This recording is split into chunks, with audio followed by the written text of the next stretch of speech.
مکہ اور مدینہ میں کئی اہم زیارتی مقامات ہیں جو اسلامی تاریخ اور دینی اہمیت رکھتے ہیں۔ مکہ میں زیارتی مقامات کی ابتدائی لکیریں عموماً کعبہ، مقام ابراہیم، وادی مناء، عرفات اور مزدلفہ جیسے مقامات ہیں جو مسلمانوں کی روحانی سفر کا حصہ بنتے ہیں۔ مدینہ میں بھی زیارتی مقامات جیسے روضہ رسول، جبل احد، قبر قیس، مسجد قباء اور جنید گاہ کی اہمیت بڑی ہے۔ یہ مقامات مسلمانوں کے لیے مقدس ہیں اور ان کی زیارت کرنا ایمانی بلندیوں اور دینی شناخت میں اضافہ کرتا ہے۔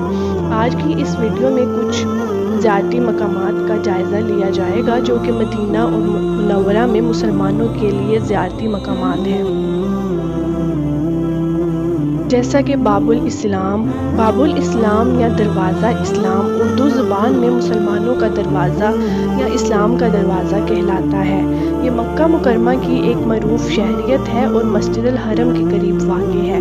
باب الاسلام ایک مقام ہے جہاں مسلمانوں کا دل سکون پاتا ہے اور اس جگہ پر زیارت کرنا مسلمانوں کے لیے بڑی برکتیں اور آسانیاں لاتا ہے۔ اس مقام کو زیارت کرنے والوں کا دل ایمان سے بھر جاتا ہے اور وہ اسلام کی برکتوں اور رحمتوں کا احساس کرتے ہیں۔ مسلمانوں کے لیے باب الاسلام کی زیارت ایک معنی خیز تجربہ ہوتا ہے جو ان کی ایمانی طاقت کو بڑھا دیتا ہے۔ اس جگہ کو بہت ساری دعائیں، اہم واقعات اور اہم شخصیات کا جلوہ ہوتا ہے جو مسلمانوں کے دلوں کو ایمانی جذبے سے بھر دیتا ہے۔ جبل نور۔ جبل نور اردو زبان میں جبل نور کہلاتا ہے اور یہ اسلامی تاریخ میں اہم مقاموں میں سے ایک مقام ہے۔ یہ مکہ مکرمہ کے قریب واقع ایک پہاڑی ہے جس پر غار حرا موجود ہے، جہاں نبی مکرم صلی اللہ علیہ وآلہ وسلم نے اپنی حیات کے ابتدائی دور میں عبادت کی تھی۔ اس پہاڑ کا نام جبل نور ہے جو اردو میں روشنی کی پہاڑی کا معنی رکھتا ہے۔ غار حرا کی اہمیت اس لیے بہت زیادہ ہے کہ یہاں پر نبی مکرم صلی اللہ علیہ وآلہ وسلم نے اپنی زندگی کے ابتدائی دور میں عبادت کی تھی۔ انہوں نے ہمارے دین کی بنیادی عبادات جیسے نماز، زکوٰۃ، روزہ اور تلاوت قرآن پاک وغیرہ کو یہاں پر حاصل کیا۔ غار حرا مکہ مکرمہ سعودی عرب میں واقع ایک غار ہے جو اسلامی تاریخ میں بہت اہمیت رکھتا ہے۔ یہ غار آئینی طور پر غار حرا کہلاتا ہے جو اردو میں ہیرا کی غار کا معنی رکھتا ہے۔ غار حرا کی دیواریں سخت ہیں اور اس کا منظر بھی خوبصورت ہے۔ مسلمانوں کے لیے غار حرا کی زیارت بہت برکتیں لاتی ہے اور وہ اس مقام کے قریب جا کر اپنے دل کو ان سالوں کی روحانیت سے متعلق کرتے ہیں جب نبی مکرم صلی اللہ علیہ وآلہ وسلم نے یہاں عبادت کی تھی۔ مکہ معظمہ سے شمال مشرق کی سمت 3 میل کے فاصلے پر واقع غار اس کے بالمقابل جبل شبیر نامی مشہور پہاڑ ہے اور ان پہاڑوں پر خاردار جھاڑیوں کے سوا کچھ نہیں اگتا۔ حرا جبل شبیر سے زیادہ بلندی پر واقع ہے۔ اس کے اوپر ایک سیدھی ڈھلوان اور پھسلوان چوٹی ہے۔ اس چوٹی پر نبی کریم صلی اللہ علیہ وآلہ وسلم اپنے صحابہ کے ساتھ ایک مرتبہ چڑھے تھے۔ بعثت سے پہلے نبی کریم اسی غار میں کئی دن اللہ تعالیٰ کی عبادت میں بسر کرتے تھے۔ جب وحی نازل ہوئی تو آپ کی عمر 40 سال تھی اور انسان المبارک کی 27ویں تاریخ تھی۔ نبی کریم صلی اللہ علیہ وآلہ وسلم ارادہ الہی کے تحت غار حرا میں تشریف لے جاتے، نہ تو آپ نے کسی کو وہاں جاتے دیکھا کہ آپ اس کی تقریر کرتے۔ آج کل حاجی لوگ اس غار کی زیارت کے لیے جاتے ہیں۔ مسجد عائشہ جو کہ مسجد تنعیم بھی کہلاتی ہے مکہ مکرمہ سعودی عرب میں واقع ہے۔ یہ مسجد اسلامی تاریخ اور دینی اہمیت رکھتی ہے۔ مسجد کا نام حضرت عائشہ رضی اللہ عنہا کے نام پر رکھا گیا ہے جو نبی مکرم صلی اللہ علیہ وآلہ وسلم کی ایک ازواج تھی۔ مسجد عائشہ مکہ کے قریب تقریباً 7 کلومیٹر دور واقع ہے۔ یہ مسجد حاجی و عمرہ کے لیے اہم مقامات میں سے ایک مقام ہے۔ اس مسجد کو معمولاً عمرہ کے لیے احرام باندھنے کا میقات بھی کہا جاتا ہے، جہاں سے مکہ کی جانب جانے والے زائرین کو احرام باندھنا ہوتا ہے۔ بہت سے زائرین عمرہ کے لیے احرام مسجد عائشہ میں باندھتے ہیں اور پھر مکہ کی طرف روانہ ہوتے ہیں۔ یہ عمل عمرۃ التمتع کہلاتا ہے۔ مسجد عائشہ ایک سادہ اور پرامن مکان ہے جہاں زائرین نماز، دعا اور فکر مندی میں مصروف ہو سکتے ہیں جب وہ عمرہ کے لیے مکہ کی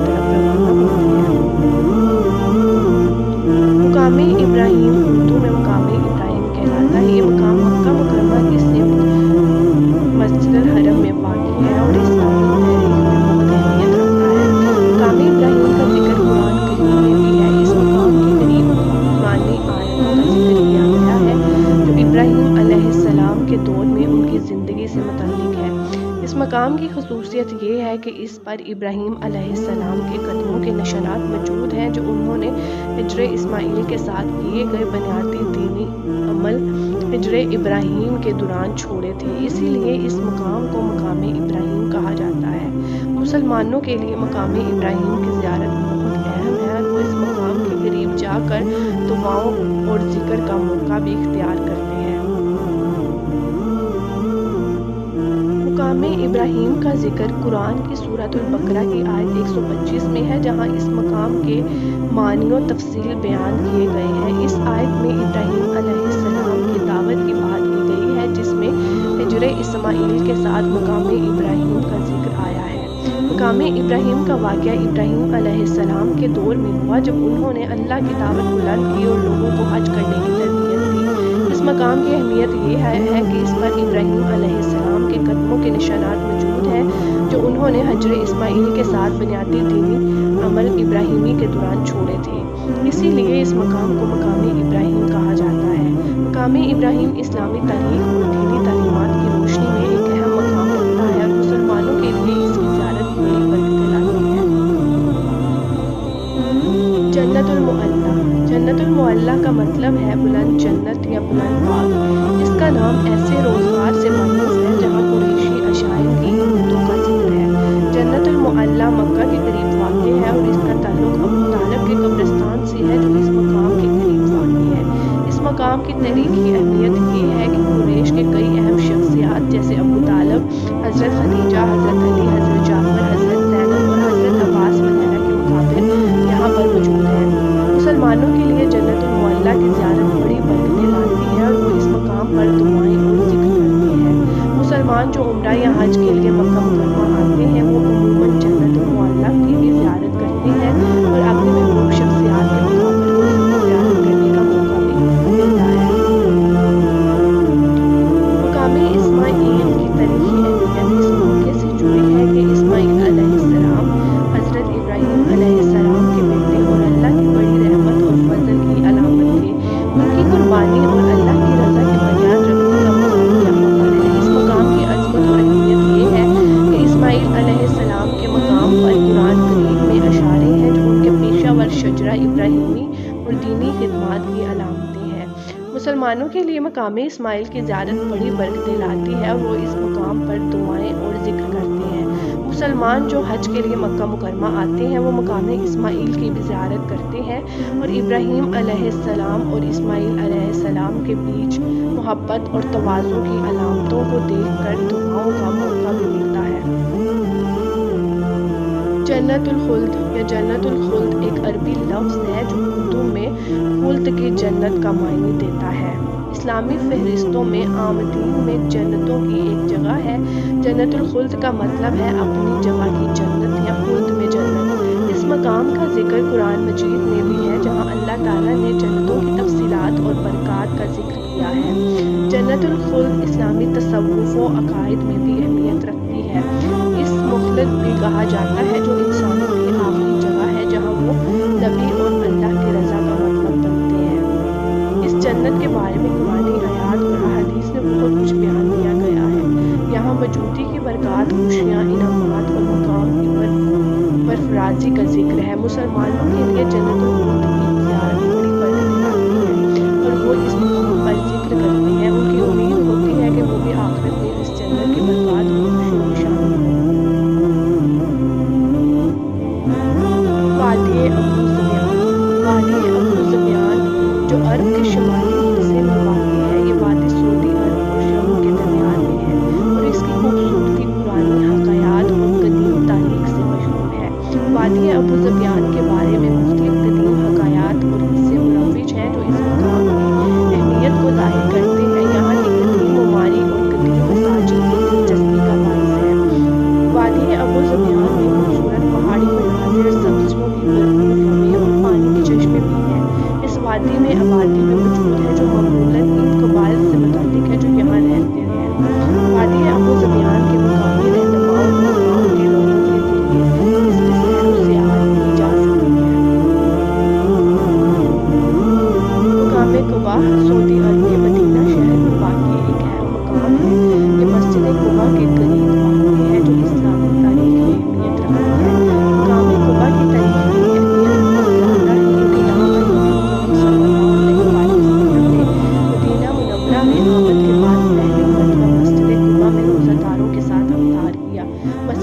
میں افطار کی پہلی مکمل سعودی ہوئی، جس میں نبی مکرم صلی اللہ علیہ وآلہ وسلم کے ساتھ حضرت ابو بکر، حضرت عمر، حضرت عثمان اور حضرت علی رضی اللہ عنہم شامل تھے۔ مسجد قباء میں نماز قباء بھی پڑھی جاتی ہے، جو اسلامی تاریخ میں اہمیت رکھتی ہے۔ مسلمانوں کے لیے مسجد قباء کی زیارت اور اس میں افطار کرنے کی بڑی برکت ہے۔ اس مقام کو زیارت کرنے والے لوگ دعاؤں اور ذکر کر کے اس موقع کو مبارک بناتے ہیں۔ اسلامی تاریخ میں مقام قباء بہت اہمیت رکھتا ہے اور مسلمانوں کے لیے اس کی زیارت اور اس میں افطار کرنا بہت بڑی برکتوں والا عمل ہے۔ مقام حنین کی تاریخ ان وقتوں کی یادگاری ہے جب نبی مکرم صلی اللہ علیہ وسلم مکہ سے مدینہ منورہ کی راہ میں تھے۔ وہاں انہوں نے اپنے محبوب صدیق حضرت ابو بکر صدیق رضی اللہ عنہ کی محبت، تعظیم اور احترام کا اظہار کیا۔ مقام حنین کو احترام و محبت کا مقام مانا جاتا ہے، جہاں نبی مکرم صلی اللہ علیہ وآلہ وسلم نے اپنے اعزازی صحابے کو محبت اور تعظیم کا اظہار کیا۔ مسلمانوں کے لیے مقام حنین کی زیارت بڑی برکتیں لاتی ہے۔ اس مقام کی زیارت کرنے والے لوگ دعائیں اور ذکر کر کے اس موقع کو مزید مقبول بناتے ہیں۔ حنین کی اہمیت اس وقت کی یادگاری ہے جب نبی مکرم اور حضرت ابو بکر رضی اللہ عنہ کا رشتہ حنین کی راہ پر مزید مضبوط ہوا۔ مقام حنین اسلامی تاریخ میں اہمیت رکھتا ہے اور مسلمانوں کے لیے اس کی زیارت ایک بڑی برکتوں والا عمل ہے۔ مسجد نبوی کی تاریخی اہمیت بہت زیادہ ہے کیونکہ اس میں نبی مکرم صلی اللہ علیہ وآلہ وسلم کا مقام مقدس ہے، جہاں انہوں نے نمازیں ادا کی اور اسلامی تعلیمات کا وسیلہ بنی۔ مسجد نبوی کی بنیادی خصوصیات میں یہ شامل ہے کہ اس کی قبلہ قسمت نبوی کی قبر کی طرف ہے اور اس کی میناریں بہت خاص اور معروف ہیں۔ مسجد نبوی کی تعمیر کے حوالے سے قرآن مجید میں بھی آیات ہیں جو اس کی تاریخ اور اہمیت کا ذکر کرتی ہیں۔ مسلمانوں کے لیے مسجد نبوی کی زیارت اور اس میں نمازیں پڑھنے کا انمول موقع ہے۔ وہاں کی پرانی میناریں اور نبوی کے مقامات کی زیارت کرنا ہر مسلمان کی خواہش ہوتی ہے۔ مسجد نبوی اسلامی تاریخ میں اہمیت رکھتی ہے اور مسلمانوں کے لیے اس کی زیارت اور عبادت کا موقع بہت بڑی برکتوں والا ہوتا ہے۔ قبر رسول اللہ اسلامی تاریخ میں ایک مقدس اور مقبول مقام ہے جو مسجد نبوی کے اندر واقع ہے۔ یہ مقام نبی اللہ محمد کی قبر کا حصہ ہے اور اسلامی تاریخ میں بہت زیادہ اہمیت رکھتا ہے۔ قبر رسول اللہ کی تاریخی اہمیت بہت زیادہ ہے کیونکہ اس میں نبی محمد صلی اللہ علیہ وآلہ وسلم کے جسم کو دفن کیا گیا ہے اور مسلمانوں کے لیے اس کی زیارت ایک بڑی برکتوں والی عبادت ہے۔ قبر رسول اللہ کو مسلمانوں نے بہت بڑی عظمت اور احترام کے ساتھ دیکھا ہے۔ اس مقام کی زیارت کرنا ہر مسلمان کی خواہش ہوتی ہے۔ اس مقام کو قرآن و سنت کی روشنی میں اہمیت دی جاتی ہے، جہاں مسلمانوں کو نبی محمد صلی اللہ علیہ وآلہ وسلم کی تعلیمات اور سنتوں کا عمل کرنے کی تربیت ملتی ہے۔ مسلمانوں کے لیے قبر رسول اللہ کی زیارت اور اس میں دعائیں اور ذکر کرنے کا موقع بڑی برکتوں والا ہے۔ وہاں کی خوبصورتی، مقدس ماحول اور نبوی کی برکتی اثاثے کو دیکھ کر دل خوش ہوتا ہے۔ جنت البقیع اسلامی تاریخ میں ایک مقدس مقام ہے جو سعودی عرب کے مدینہ منورہ میں واقع ہے۔ یہ مقام نبی اللہ محمد صلی اللہ علیہ وآلہ وسلم کی قریبی صحابیوں، اہل بیت اور دیگر اہل ایمان کی قبول کا